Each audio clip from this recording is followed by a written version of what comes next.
I often get the question, should women fast? And before I start to answer it, I always like to say, well, tell me why you think maybe they shouldn't. And it's really just to kind of understand like where you're coming from. Like, is there something that you've heard? Is there something that you've, learned at some point that you're like, maybe that's not a great idea? And it's not for everyone. If you're nursing, if you're pregnant, if you've got, eating disorders, obviously, it's not meant for everyone.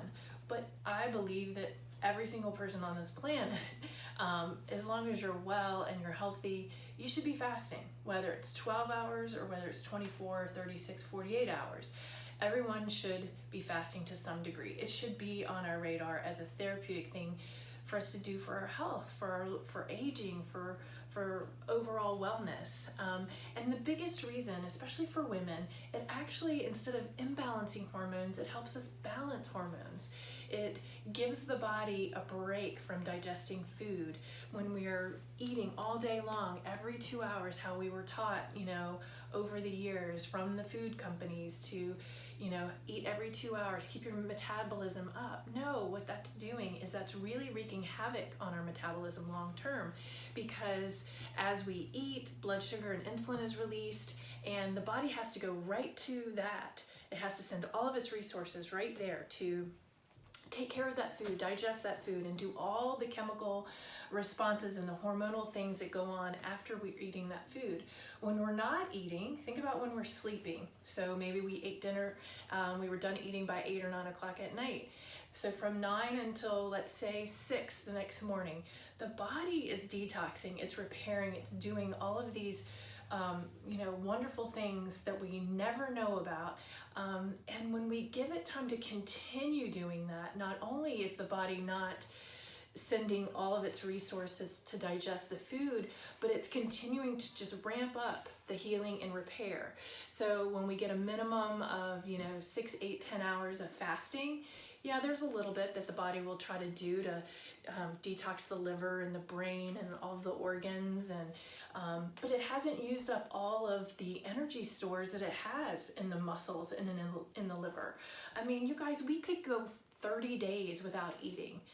We need water, we need some minerals, but most of us have enough energy on our body in the way of body fat that it would live. I mean, you hear about people that are on a deserted island or lost at sea.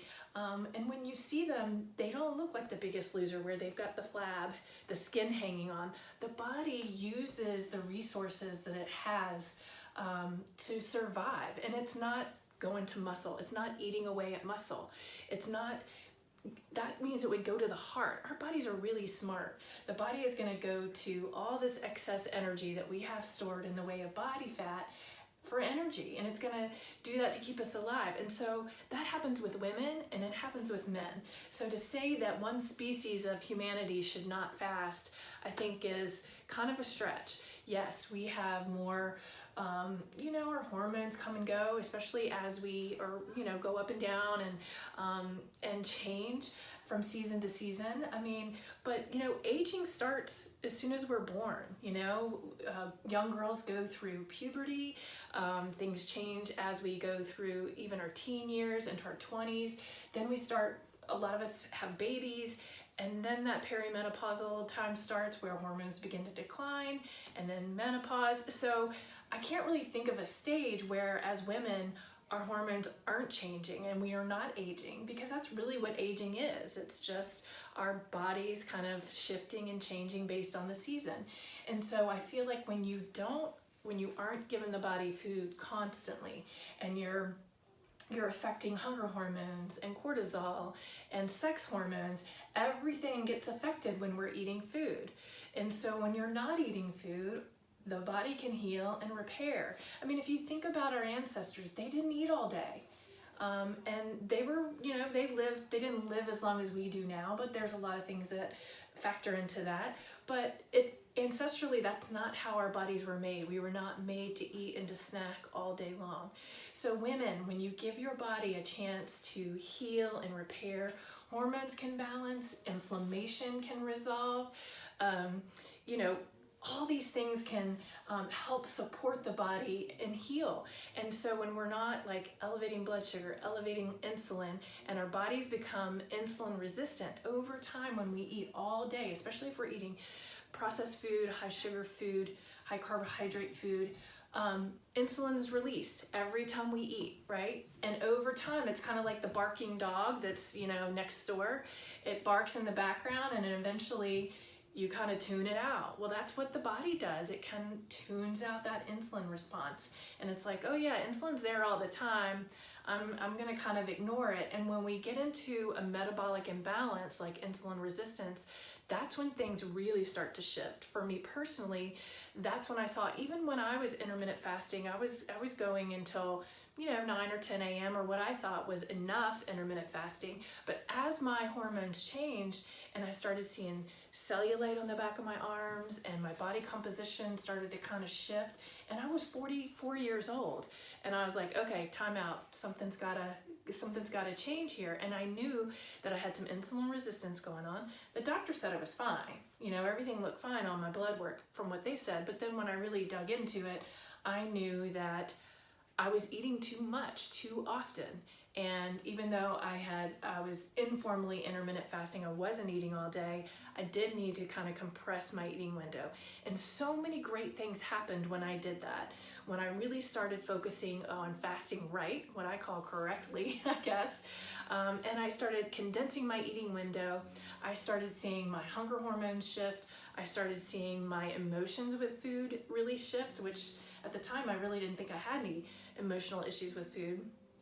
I saw, my body started to lean out. I had more energy because I wasn't like constantly giving my body something to do. It wasn't constantly going, okay, I'm gonna go digest this food that she's eating all day, every day. And so ladies, I would say, as long as you don't have any real complex issues and you're not, a new mom, you're not pregnant, you need to give it a try. 12 hours at a minimum. 14 hours is great. 16 is where I like to get everybody up to. And, when you get beyond that's where a lot of the therapeutic benefits come from. So if you've heard women shouldn't fast, I would say, dig into some research with me. Come, join our group, Flexible Eating Lifestyle, on Facebook, and let's talk about it.